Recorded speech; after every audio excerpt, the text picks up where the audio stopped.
What's happening? Commercial time. It's commercial time. Those folks out there, how you doing, Ed? I'm doing wonderful. Other than it's tax day, and I wait till the last minute. Like I'm gonna push send on my electronic file, so they don't get my money any more than like 10 minutes before they're supposed to get 11:59. it. Yeah, like I'm gonna hit send on time.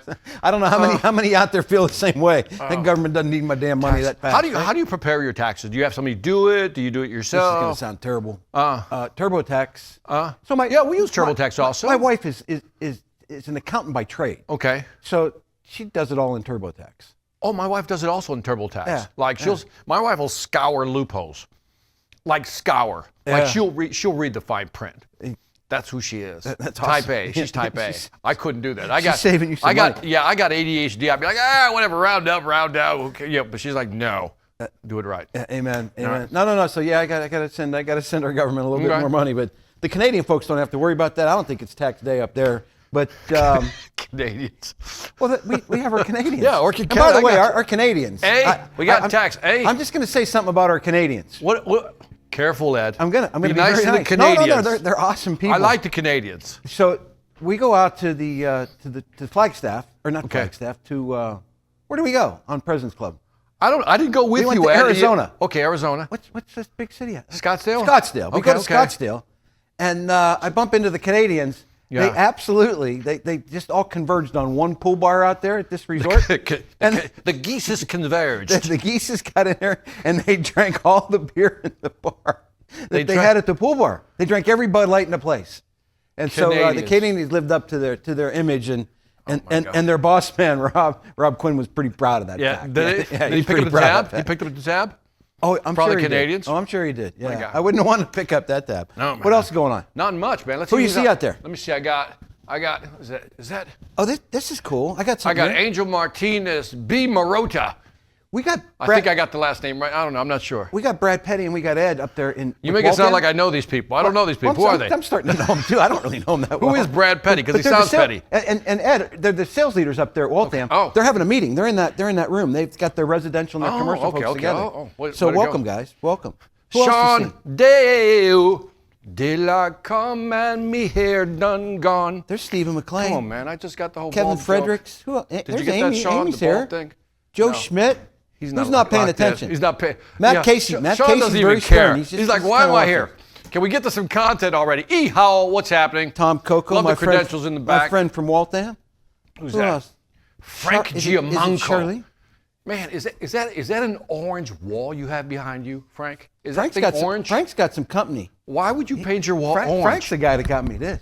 Oh. And he got you your Clark thing too. Oh, I shouldn't talk smack about him. Don't talk bad about Frank. My bad. I still don't like that orange wall. It looks horrible. Right? Is that your brand colors? There's so. Hey, Amy. There's Mr. Hall. I saw him in Scottsdale. Is that Irish? Kilgallen? Oh, it's got to be. It's got to be, right? It's Scottish. Yeah. It's Scottish. It's the worst. Which one is it? Is it Scottish or Irish? Put it in the chat. Amy. Brad's projecting, Ed's running. I'm running the comments. There you go. Awesome.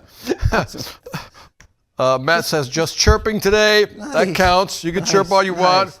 Hey, we had a contest, right? We did. We ran a contest in the last broadcast. Amy. I got you, Amy. What'd you put in there? Irish. Irish, of course. Yeah. I did tell you my 1.2% Irish, right?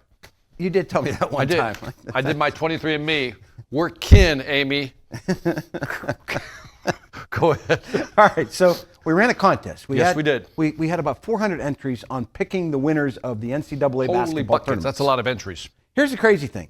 In the women's side of the bracket, we only had two people. Pick UCLA. I thought, particularly the West Coast, there'd be a lot of UCLAans because they were a 1 seed. Okay. But only 2 people picked them. Okay. So we had a $500 pot. So those 2 people are going to split $250. Nice. And those folks were we actually did a live drawing. We did on the very first residential broadcast. So we kept it on the up and up. If you don't believe us, you can watch the tape. But we did that. We did record it. And we ended up with 3 winners. Right. Or we ended up those 2 winners for the other one. So I'm way ahead of myself. Okay. So the two people that picked UCLA, C.T. Burns, and if you're on this call, you got to let me know who you are. C.T.? He was on the commercial broadcast the last time. Okay. But I need your email. So in the chat, it just puts up the screen name that you put in the thing here. So I need your email so I can push the gift card to you. Okay. And then it's David Hopkins. This dude just keeps winning every contest we have. Okay. And he was a Chairman's Club winner out there as well with Western. He was another one of the folks that picked UCLA. Nice. Now, nice. on the male side of the bracket, on the men's side of the bracket, we had 15 people lean into Michigan, right? Which, Michigan was a 1 seed, and man, they just blew everybody out. I mean, they just took care of business. But so what we did is we did a drawing, and I had Victor pick 3 numbers, and the winners of that drawing, the first winner that came out was Chris Weppert. He's the leader up there at Waltham. Okay. And Chris, I don't know if you know this or not, but Pat Porcello said that you're going to donate your $300 winnings to the Rollins Relief Fund. So he volunteered that this morning when we pulled your name. We are the Rollins Relief Fund. Yeah, he's coming to us. No. We don't mess with that fund. That's my favorite donation. And then Tom Hughes won $200, and then Anthony Lugo won $100. So Anthony Lugo. Yeah. So if you're on the broadcast, make sure you just send me an email or put in the chat your actual email address so I can get you that gift card so we can get that squared away. Jonathan Shane, the man with 2 first names, says, nice work. Nice work, Tom. Tom. So I do want to talk a little bit about President's Club, and then we'll talk about what you've been doing. Okay. Because this guy was there, right? The Iron Cowboy. The Iron Cowboy was there. And he blew me away. And just there's a bunch of folks here that were there, a bunch of folks on the broadcast that were there and had a chance to see him live. He came to us based on the recommendation you made. Right. So, I've had the opportunity to kind of chime in and help pick the keynote speaker for probably the last 4 or 5 President's Clubs. Yep. And I always ask you, because you're out there mixing and mingling with these folks. And I want you to impress upon them how important it is that they watch this. Yep. So we have the rights and the access for 90 days to that presentation I really want to see that, Ed. Yeah, I'll send it to you. Like, I seen them live, but I would love to see the recording, because you see it the first time, but you missed something. Yeah. And I mentioned that I watched it again. I watched it 3 times, so I'm 3 of the counts on it. But we're only into like the 50s of folks that have viewed it, and I sent it to a couple thousand people. So, so tell a little bit about why it's important that they watch this. So I ran into the Iron Cowboy. I was doing a keynote / introduction to him at an event. I think there was 5,000 people in the audience. Yeah. That's how big the audience was. And I introduced him, brought him out. Real nice guy behind the scenes. And you look at him, he just looks like a normal guy, right? Got the shirt, regular jeans, whatever it is, real casual. So they call it the Iron Cowboy, because I was like, really? The Iron Cowboy?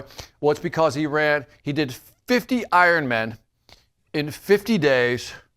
In 50 different states, consecutive. In 50 states. And you're like, I couldn't do one. Right. This guy's doing 50, 50, 50, right? And so I'm like, I've seen a lot of speakers. I'm like, let's see how good he is. So I came around, and I've seen the best of the best. I've been with John Maxwell. I've been with Les Brown. I've seen the best, even with Zig Ziglar, right? And so I went to the front of the stage, and Ed, I was just mesmerized. Is he a great speaker? No, he's an average speaker. But the way he tells his story, he takes you through how he prepared for all this, what he went through from a mental standpoint, and then he inserts video. His own video. So this is people recording on an iPhone or something. So this is not like, cinematic, footage. It's like raw footage. So he talks, shows you the raw footage. And when you see what he's been through, and again, he's not, I think he says he's not a motivational speaker. Yeah. Because he doesn't try to motivate you. But at the end, you're so inspired because you're like, I'm such a scrub. That's what I came away. I'm such a scrub. Yeah. I said, this guy's doing all that. Yeah. I should be doing more. I mean, I left there going, I should be doing more. If that guy can do 50, 50, 50, I need to be doing more. Yeah, so take it from a guy who sees a whole bunch of speakers, like that's what he does for a living, right? Other than comes here and hangs out with me for a while.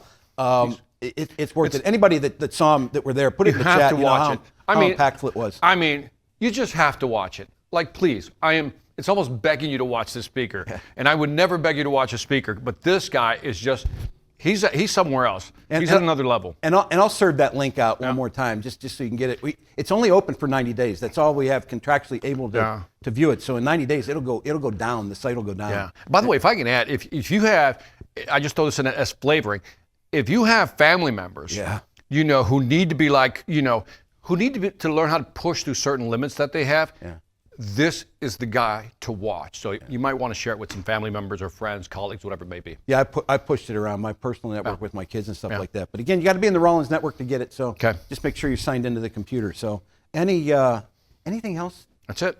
I've been fairly busy. I've been having a blast. First, I want to thank all the teams that I've had a chance to get and engaged with. You seem more energetic. Not that you weren't energetic with Orchid, right? But because of these new teams, these different brands, you seem more. You got a little pep in your step. Yeah, it's new, right? Yeah. And this 67-year-old man is still fired up to go to work every day. And I take back those experiences I've had in the actual branches, right? So I had a killer experience in the Bonita Springs home team branch that just blew me away. I mean, they welcomed me in. I got a chance to ride with one of their top salesmen. You know, I went out and we were knocking doors. You know, we're trying to convert these KX installs. At 67, you were knocking doors. Love it. You're damn right I was knocking doors at 67. But just that experience and the welcome that I'm receiving from all the brands. And then I had a great experience with Northwest. You know, the day after up in North Fort Myers. You know, I told you I was going to the beach for a while with the kids. And I got just stir crazy sitting there with my wife on the beach. So I'm going to work the next couple of days. I'll come back. I'll see you on Friday. But going up and working with the folks in Northwest, they had a great experience there. They did a really cool thing in Northwest. They brought kind of all their brands in South Florida together. You know, they got the McCall and they got that, and they brought some critter control folks. And they talked a lot of rack, which doesn't really impact these folks too much. But they brought everybody together, and it was so cool to get in that learning environment. And I got a chance to. When I can sit and talk with salespeople, I'm in my glory. I mean, that's what I want to do. I know you love it. I know you love it. And getting in the truck and ride with one is even better. So look for more of that. And again, I just want to thank everybody for the welcome that I've received. And it's really cool. Nice. You know, we talked earlier on the first broadcast about, you know, what's different. Victor asked me what's different, and I don't want to oversimplify it by saying it's the culture, but I think that's the biggest piece of it right now. It feels different. While I don't want to disparage the place that fed me for 40 years. When you guys and gals say you're people first, you are. Yeah. And I think sometimes at Orkin we lost sight of that because we were too hard grinding on the numbers. Right. And you guys deliver the numbers without doing some of the grinding we did. So hopefully I don't get in trouble for that. Yeah. But I know what you mean, I tell people how I feel anyway. So is it because what are they gonna do? Fire me? Yeah. Is it because I guess they're smaller teams, scrappier? I think that's it. And they have these great brand identities in their markets. Like, I mean, I'll fall back on the trip I made out with Frank and them out to Clark.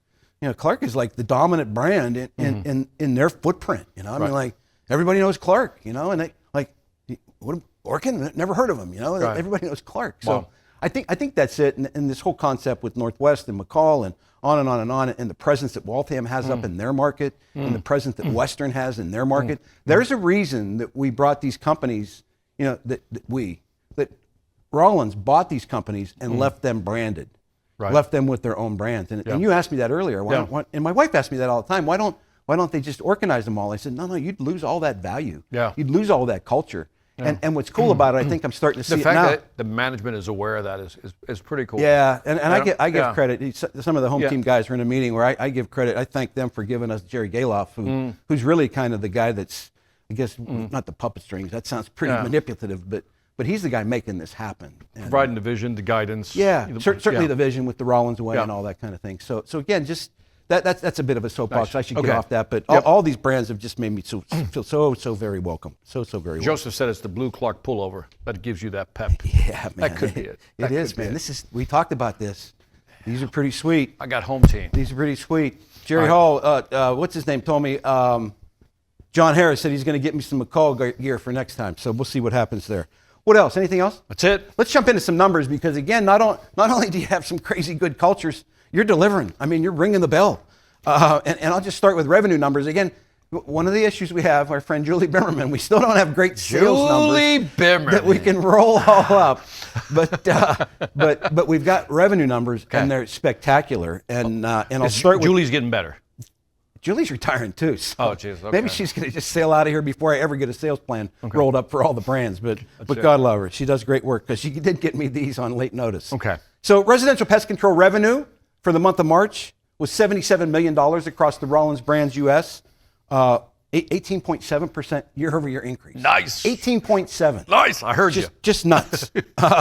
Year to date through the first quarter, $216 million, a 14.1% increase. Hot dang. Hot dang. Commercial, which these folks focus on mostly, this group, $45 million in the month of March, a double-digit 10% increase, and $126 million, again a double-digit 10% increase. Incredible numbers.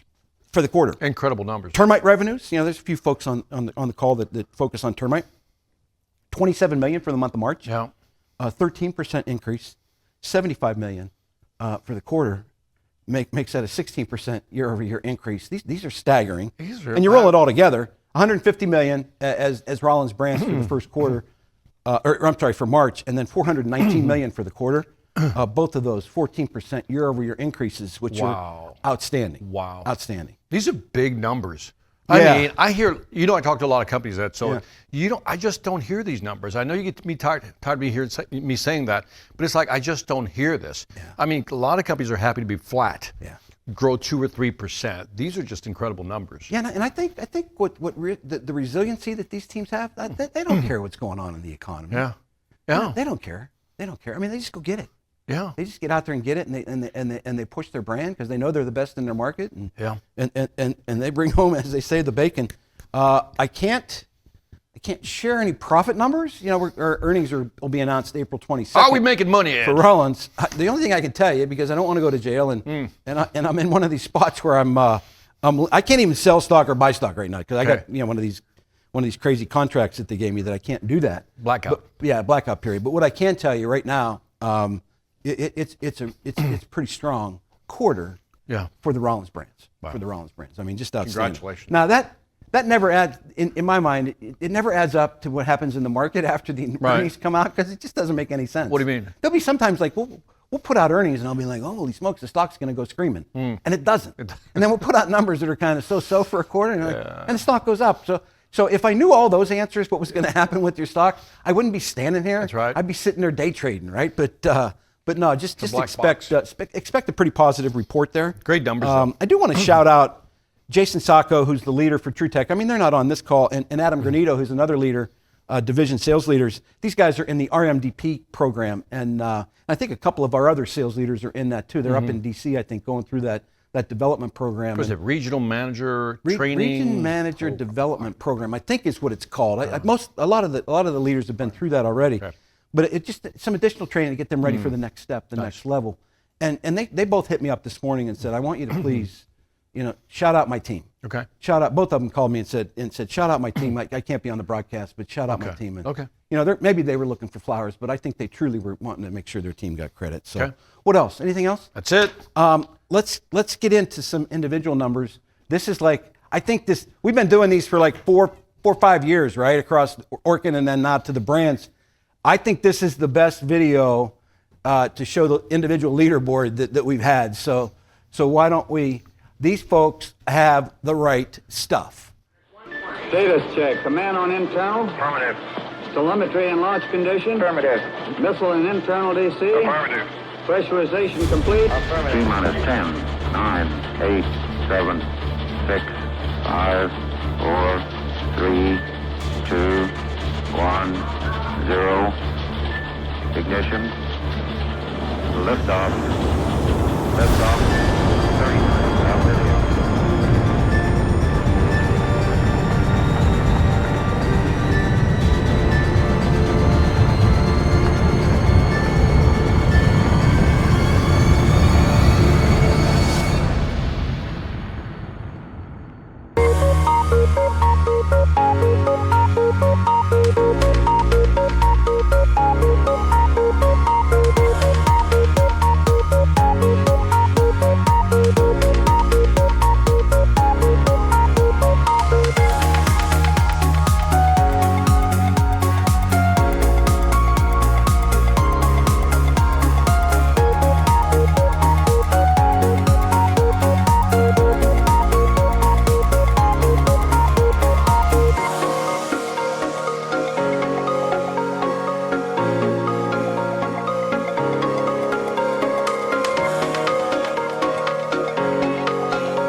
How cool is that? Big shout out to Ben for that video. Yeah, that's Nice awesome. video. That's Nice awesome. video. We finally found something that has your interest. He was showing me Yeah. pictures of the moon, Yeah. and I knew this was coming, so I didn't share it with them. I like that. That was well done, man. I think the deal is we're going to go to the moon like in 2 or 3 years. We're going to land on the moon again. I have no idea. I'm so old that I remember landing on the moon. I remember, one small step for man or one giant step for mankind or mankind, something. Neil Armstrong, an Ohio boy, right? An Ohio boy, by the way. Throw that in there just for grins and giggles. There you go. Those Canadians, they not only can drink beer. Look at that. They can actually sell something after they drink the beer. Sell a bunch of business. Like to buy that? Look at that. Look at my man Roy. 150 grand. Is it Tian? I think it's Tian. Yeah, Tian. Natalie, Nadia. I think I've Raphael. seen Nadia there before. We've seen a bunch of these names before. Raphael, gotcha, Adriano, Outstanding. Shupa. You look at Iowa, Ken the goat down there at Western, just leading the pack again, just killing that now, up. Do you know him? I do. Okay. He's How been do to you President's know Club a whole bunch of times. Okay, so you know. Okay. A whole bunch of times. I don't know how many. If Ken's on it, put it in the chat. Michael Bloom, Alex Balder, Bader. Michael Bloom's on the call. I saw his smiling face. You got face. Fox. You got Mike, aka Cinco de Mayo. He must hate that. He must hate when he hears that. His day's coming up, though, right? Yeah. So you got Frank DeMayo. I will say it clearly. Well done, man. There Well you go. done. Chris and then Paul Wetzel. He's won some money before. Yep. I didn't see my man Guillermo out there. My old friend from working. GP. Is he out there? Is he GP. hi-hatting us? He must be hi-hatting us because I had to call Yeah. him out before. Okay. But just a great job for Saylor. Throwing up 70 grand. I mean, just nuts. Nice. And then Frank's team out there at Clark. Look at Noah popping in Sneed. 87,000. Got Marcos Hernandez killing it there. David Rowe. I saw him at President's Club. I think he's on the broadcast too. Victor, there you go. Victor. Northwest, you got Blake Sutherland. Yeah, how about that? 76. And Jerry Hall, who's on the broadcast. Jerry Hall's there all the time, right? He's Okay. with McCall. And and I don't know, Jerry, put in the chat how many President's Club wins that was for you this time. And then you got Keith Cash. I mean, just crazy strong Great numbers, right? man. I mean, Those overall numbers, those double-digit growth. I mean, just incredible numbers. Yeah, at a time. It's when like the economy's not impacting them at all. No, It's like, head down, get after it. Let's grind it One out. time a guy told me a story. He said, when all the craziness was going on, when I see this was a guy that was based out of Tennessee. When I see trucks stop moving on I-40, I'll start worrying about this. Yeah. But until then, I'm just going to keep getting after it. What a great attitude, right? That is. I'm just gonna bring it. My favorite, if I could go there, my favorite recession quote is Milton Friedman, the economist, who says, recessions are great because they squeeze out the excess in the market.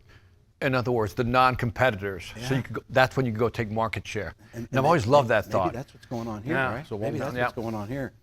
For today's content, I thought about a couple things, and had some price conversations with some people lately that were, everybody, there are a few folks that I bumped into that kind of real hesitant on price. And then really what it came down to is I've had some experience out in the field and heard some people maybe say the wrong things, right? Okay. And it's just like, so it brought me back to an old sales trainer I had when I started in the business, Doug Robinson, who he wrote this book, and we've shared this with some of you before. But I want to focus on one chapter, one subject of his called Weasel Words, and you've done a great thing on Weasel Words. But if there are two books that I recommend to people that sell this kind of business, that do what y'all do, it would be this. This was written by a guy who didn't know anything great book. other than anything but pest control sales. Right. That's all he ever did. That's all he ever taught. This is from the industry. And what I like about that book, I told you this earlier, is that I love the way he weaves in. It's almost like old school anecdote story, but you can tell they're real. And then a great lesson in there. I recommend the book. I mean, it's a great book. I mean, it's for this industry. There's the chapters are short, the stories are a couple 3 pages. Yep. You can pick this up, read 20 pages, and put it down and pick it back up. It's also very casual writing. Yeah. You don't see that anymore. He's not trying to impress you with his lexicon, wording, whatever. It's just like, let me talk to you. Yeah. Here's how you do it. He's an old school boy, and he wouldn't be it offended comes by across. this. He's a good old boy from Albany, Georgia, that just figured this game out. Yeah. And then I'm going to blow your horn too, because I think this mastering the upsell that Victor put out, and you can tell a story about it, but I'll tell you my thoughts on it. I think a lot of what we do, particularly in this industry that we do, I think that our Rollins teammates do and our Orkin teammates did, is we take customers that have some services with us and we sell them a bunch more. And we sell them a bunch more through some process of QA inspections, adding in new products that we bring in. Right. You take a general pest control commercially and You had fly service, you had mosquito service, you had exclusion service, you had rodent services. You had you bolt on all these things later, and that I think is what mastering the upsell is. Yes. This is a book on how to do that. Right. On how to do that. So talk about why you wrote it, because I think it's important that they understand that. Okay. So there's 2 parts in there. The first one that really hits home is that I found a study that said if you focused on selling on existing customers only, to your existing customers, you can increase your revenue by up to 30%. That's a big number. Also think about the fact that your cost of sales go down because you already acquired the customer. There is no sales cycle. So again, cost of sales in general go down, higher profitability for the company. But again, that number, you can sell up to 30% more if you just focus on existing customers. The second part that's in there, and I was telling Ed about this, when I talk to companies about upselling, they kind of look at me like I have 3 heads, right? Because I ask them, what's your upsell strategy? Have you mapped that out? And they're like, what do you mean mapped it out? They have a sales process, maybe.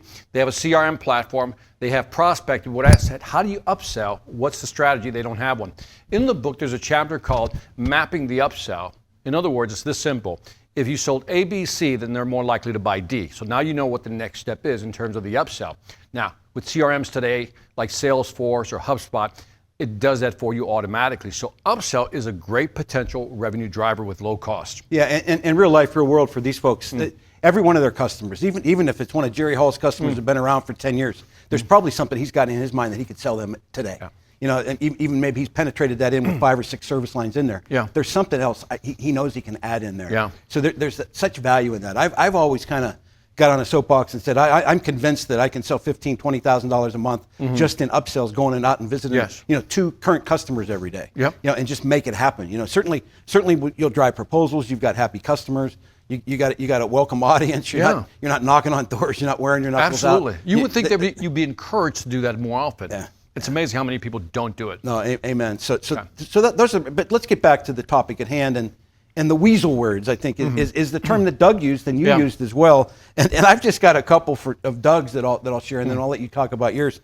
One of Doug's pet peeves was, I'll be honest with you. If you said that, Doug would like slap you around, right? He'd be like take you to task. Yeah. You know, your spin on when you hear "I'll be honest with you." I always stop people and just say, "Does that mean?" I literally just stop it. Does that mean you haven't been honest up to this point? You've been lying to me, and they're like confused because they themselves didn't hear them say that.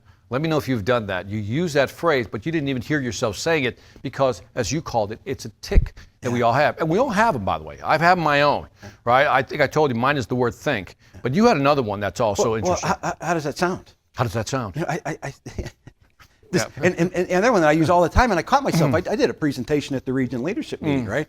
And I think some of these folks are starting to figure out that I tape everything I talk. Okay. Every time I open my mouth in public, it's recorded. This is recorded. My wife will see this, right? Oh. They may not watch it on the replay, but my wife will see it, and she'll say, "Man, you did this, you did this, you did this." But one of the ones that I caught from the stage at the region leadership meeting was, I simply said, "Does that make any sense to anybody but me?" Yeah. I said it 4 times in a 36-minute speech. Yeah. Not speech, talk. Right. And it's like, what? It was totally unnecessary. Yeah. It was just one of those ticks that I have planted in my mind to kind of get my thoughts around the next step. And there's like variables in there, right? Because sometimes it's like you say something, in your mind you expected a response. Yep. Because you didn't get the response, your programming says, does that make sense to anybody but me? Right? That's almost like the silence is, you expected something, you didn't get it, there's silence there, so you have to fill it with something. Amen. Which you don't have to. Yeah. And it's all the ums and the ahs and all that. A lot of those. Let's talk about ToastMasters. Yeah. I think we need to address that. By the way, if you've been in ToastMasters, can you put it in the chat? If you know what ToastMasters is, just put a 1, that you know what it is. 0 if you don't know what it is. But ToastMasters is a speaking organization. There's an organization in your neighborhood. And years ago, like second to only my degree in engineering, ToastMasters has been the best educational experience because ToastMasters teaches you how to basically make thoughts succinct and be to the point when you're talking. But also when you're learning how to speak in these classes, there's people who monitor your uhs, your ums, and then sometimes you have to pay every time you say one. Yeah. And you'd be amazed at how many uhs and ums you have when you first start speaking. So I gave up a lot of money because you'd have to donate some money every time you said one. And me, when I watch my first video, if you want to get a good laugh, because I know Ed has, my first Toastmaster speech is actually on YouTube. If you've typed Victor Antonio's first Toastmaster speech, but don't be shocked that you see me with hair. That's how long ago It's that quite was. to do, too. It's quite to do. And so, but I love that organization because it really teaches you how to be sharper in your conversations. I can literally say that right there helped me grow within a company and move up. I would double down on that, because that is probably, other than maybe one of the first Dale Carnegie courses I took, the most valuable piece that I've ever done. Mm-hmm. So much so that my nephew, who I've kind of somewhat adopted, I say kind of a tough upbringing. He's a civil engineer and he wants to get into sales, and I said, we're going to Toastmasters. And so we've gone the last 3 nights. Yeah. When I was back up in Ohio. And they still have the timers, they still have the clickers. Yep, all that. And it's intense, Yeah. By the way, I'll give them the summary. They're going to teach you how to do 10 different speeches, and in those 10 speeches, each of those are 5 to 7 minutes long, so you have to be very succinct. If you want to find out where there are in your neighborhood, just go to toastmasters.org, and you'll find a group. Absolutely. And I'm just telling you, the investment is incredible. Your communication skills will go step function. And I think the other thing it does, too, when we talk about today's sales, we got to get to the point quicker. Yes. We can't ramble. People expect us to come locked and loaded and bring it. More so than ever. And that helps, I think. Yeah, no, I think about till now, but you're right, but more so than ever, because everything's more, attention span driven, right? Because it's like that's the currency today, attention. And if you don't get to the point quickly, you're gone. I've seen a couple of studies that talked about videos that you post on either TikTok or Instagram. If the first 3 seconds don't grab them, gone. And I'm like, holy buckets, that's compressed time right there. And just to give you an insight into Toastmasters, you can attend. I think my nephew's attended the first 2 or 3 sessions free. Yeah, you don't have to join. You don't have to, and even when you join, it's like $105 a year or something. It's not that much. Yeah. And the learning experience the ROI is incredible. That's all I'll say. Absolutely. But the weasel words. Yeah, let's get back to the weasel words. We get off track all the time. By the way, so weasel word is, I found the actual correct phrase for it. It's called the ventilating modifier. These are words that we use to we use them because we want to soften the language. Here, let me show you a couple, and then let's talk about it. Here's the first one. For example, think. This is the one that catches me all the time. I say things like, I think we can make that happen. When a customer says that, they're not agreeing with you or moving forward with you, but we take it as an agreement. Like, yeah, they're with us. No, they're not. If they say, we may be able to get this approved, that's not a positive signal either. When someone said, that might be a good fit, not a positive signal. Could be, that could work for us. And the last one, which is a combination of two, that might be possible. When I hear these, Ed, this tells me that I have to do 2 things. 1, stop in my presentation. Number 2, drop a question. Yeah. So if someone says, I think this might be possible, I would say, Ed, you said might be possible. I can tell you're not convinced that our solution is the right solution. Why is that? Other people just plow through the presentation. And I think it's some of the, we've talked about this, I think it's some of the training that we've done through to kind of, get the head bobbing, get the yes, make your way to yes, right? Or make your way to no. And you think that you've cleared that hurdle. Yeah. When they say, that might be something we want to do. Yeah. Okay, I cleared that one. Let me go to the next one. Boom, boom, boom, boom. And I think that's a good visual, Ed, by the way. We kind of That's a good visual. Fool ourselves. The head bobber. Yeah. Like we think those phrases, those words are head bobbers. They're coming along. They're not for the head ride. bobbers, right? Yeah. They're just like, Yeah. Right. Yeah. Sorry. And I think the other thing about those words, if you can throw those back up there, I think obviously you want to be aware and have the awareness when the customer says them. Yep. But you sure as heck want to be careful that you're not saying them. So take that spin on it. Flip that angle. For me, like I said, I found, we as salespeople have this negative stereotype. ABC, always be closing. Alec Baldwin did us no favors, and Gary Glenn Ross.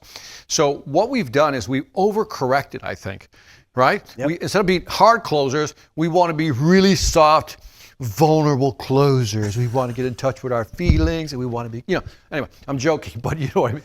So what happens is we started adding softer language to our conversation. Well, I think that's something that you can do. That is possible.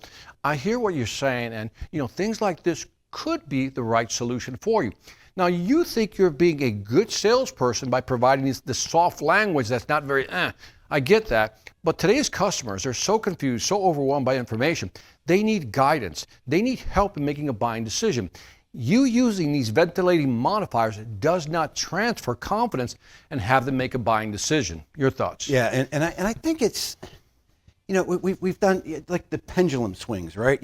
We've always talked at Rollins with Mr. Rollins, they're pendulum swings, right? Yeah. We have a claim for some kind of service, we quit selling that service, you know? So we just go all the way to the other end and we just stop it, right? Like, I think that's what's I think about termite pre-treats, right? I never sold one in my 42 years working for Orkin because we screwed one up one time and had to pay a claim. So the pendulum swung all the way. We're just not going to do that anymore, right? So that's why the Northwest and the home teams, they get that business now, right? And Orkin doesn't even play in the market. But I think when you get that, we've gone. I'm gonna step on a sacred cow and say I hate the term consultative sales, and because I think that's what's happened. Not that we've gotten soft, but we're too touchy-feely. When we're supposed to be the folks bringing the knowledge, not all the knowledge. You got to let the customer express what they want and get to their needs. But at the end of the day, we don't need to roll over. Does that make any sense? Other than again, there it is. Does that make any sense? Does that make sense? That makes sense. Again, there's that tick of mine. Yeah, it's the tick. We all have like these ticks. What happened in the market is that we used to believe that the customer is always right. We were taught that, right? Customer is always right. No, wrong. Sometimes they don't even know what they want. And so our job is to listen to them, right? Do a great discovery, listen to them, be empathetic, got it. But then we pivot from empathy to education. And then now we expand their thought process in terms of what's available and what solutions are ready for them. This is what they want. They don't want well, you could do this, or you might be able to do this. You gave a perfect example of going to the doctor. Yeah, so I had a problem with my foot, right? Like debilitating, right? I was walking around in one of those big old plastic boots. You were making fun of me, right? Here comes Ed with his boot. We're doing one of these broadcasts. I probably was. And so I went to this, this high-profile orthopedic surgeon here in Atlanta at Emory, and he said, he checked me out. And he charged me thousands of dollars, right? And he said, well, you can do this, this, this. Here's 3 or 4 potential solutions to your issue. And I just looked right at him and I said, Bubba, help me out. Yeah. What would you do? That son of a... Yeah, him? He wouldn't answer me. He wouldn't give it. He wouldn't give it up. He wouldn't give it up. It's a personal decision. I'm paying you lots of money. Give me. What would you do? I gave you my money. It's a personal decision. I gave you my money. Yeah. What would you? I say that to people all the time, but dealing with contractors. What would you do? Yeah. You can do this. No. What would you do if this was your house? If this was your And by the way, we talked about this in the data from the book, The Jolt Effect. Yeah. The data shows that people want you as the expert, to position yourself as a subject matter expert, to advocate, to recommend something. Here's, Ed, here are 3 options. Based on this, based on that, this is the one I would choose. That's what they want. You know what that fancy doctor got? What? He got me to get a second opinion and do business with somebody that would help me. There you go. Rather than give me these ideas, right? And be this consultant. I'll give you all these 4 or 5 options you can do with your foot, Ed. I just wanted the pain to go away. Right. Want you to fix it. Yeah. What would you do? What would you do? The guy, he wouldn't commit. Yeah. Like I pressed him, And you know me, I'm having fun with them. Come on, man. Yeah. Give me an answer. I'm giving you a lot of money. You got to help me. You know what he could have done? He wouldn't do it. By the way, he could have asked you a question. Okay, Ed, I said, are we talking a long term? Yep. Are we talking, do you need to be up and running quickly? Is cost an issue? And ask all these questions. Based on what you've now told me, Ed, ABC, you want to do B. He didn't do any of it. You know what the second guy did? He did exactly that. How fast you got to get back up and running. Are we worried about, what I end up doing is I did blood spinning. I did the terrible thing to say, but the Tiger Woods blood spinning. And they injected my blood. They took my blood out, they spun it, and they put it in my ankle. Okay. And that was one of the I have solutions. no idea what blood spinning is, by the way. It sounds interesting, but it okay. was pretty. That's another subject? Yeah, another for another day. What else? Anything else? That's it. Just I'll throw a couple more Dougs in there. I don't know how much you know, Victor, about flies. Like insulting the customer. Yeah. Instead of just asking, how much do you know about flies? Or, whatever it may be, some proper question. Can you give me some I insight? don't know how much you know, Ed. And one of his other pet peeves is, what I want to talk to you today about is, and then you just start spitting and spewing features and benefits and without, And his people just they just shut down. So I think the big lesson here, I want to make sure that we hit the emphasis right. Customers will use ventilating modifiers, and these are not buy signals. they're really different. They're indifferent, apathetic signals. You would say they're not really with you. They're just saying it to kind of fill the air. So that's never a good thing. So when you hear any of these think may be possible, stop and drop a question. But also be aware that you may be using them and they lack the confidence to make a buying decision because you're not as confident. And how do you determine that? The guys I was sitting with in Northwest and Fort Myers, two pretty good sales guys, they role play with each other all the time. Yeah. I said, let's take it another step. Yeah. Record each other. Yeah. I said, let's work out this close, this rack close that they're using residentially. I said, you guys just sit here and spin each other every day and record it and then listen to it. Oh, I like that, I hated that, or I used a ventilating modifier, to get that fine tuned, because that's the only way you'll find it. By the way, one of the things, because I hated role playing, and then someone showed me this trick. So he said, put your chairs, take 2 chairs, put them back to back. And then you're not looking at each other, and then you have a real conversation, and then record it. And the second part of that is that we all hate our voices when we hear them in a recording, because what comes through our bones, to our, the ear system, is different than what comes through the air in terms of the medium. So when we hear our voice through air that's recorded, it sounds horrible. You're like, oh my God, I sound like that? Yes, you do. So I was out with that sales guy, right? I was talking about a couple of weeks ago, and he's in there doing a pitch, and I just had my iPhone in my pocket. I hit record, and I didn't even listen to it. I just sent it to him. I said, here's your recording of your proposal. He said, what do you mean? I said, I recorded everything you said. Did you? And he got both sides of the conversation. Right. So he sent me a note back later. He said, man, I really appreciate that. That helps me kind of fine tune what I want to do. Yeah, by the way, you can take that thing and load it up on ChatGPT or Google Notebook LM. If you haven't used Google Notebook LM, you want to use that. Amen. And then you can tell it, hey, how many uhs and ums or pauses or hesitations did I have? And it'll highlight certain phrases. Where could I have improved on this, conversation? And it'll give you great answers. Amen. Amen. So let's get out of here. So just a couple reminders with some housekeeping. Get out and watch that Iron Cowboy broadcast. I mean, you got to do that, and think seriously about joining ToastMasters. Yes. Again, talking from 2 guys that have been in sales for 40 years, one of my most valuable, and I think you said it was your most valuable experience outside of training. Just a quick safety message today. I mean, the temperatures are going bonkers down here in Atlanta, and I got out of Florida just in time before they chased up into the high 90s. Right? I think that's going on there right now. There's a lot of concerns right now with our technicians and our pros, and even you folks out there chasing this business around. Hydrate, hydrate, hydrate. My son's up in Boston. I think he said the temperature was going up in the 90s up there. It's coming early. This warm spell is coming early. So just make sure you hydrate, and I guess really take care of your people. You certainly hydrate, but make sure that your team's hydrating. If you show up at a start, you show up at a job, bring some stuff with you. Bring some Gatorades, bring some waters. Keep your team hydrated and healthy so you don't lose them. And then on that, a lot of talk about price. And I shared some stuff on price the last couple of nights with folks, and people being gun shy at price and quite frankly, in my mind, whining about our price. Right.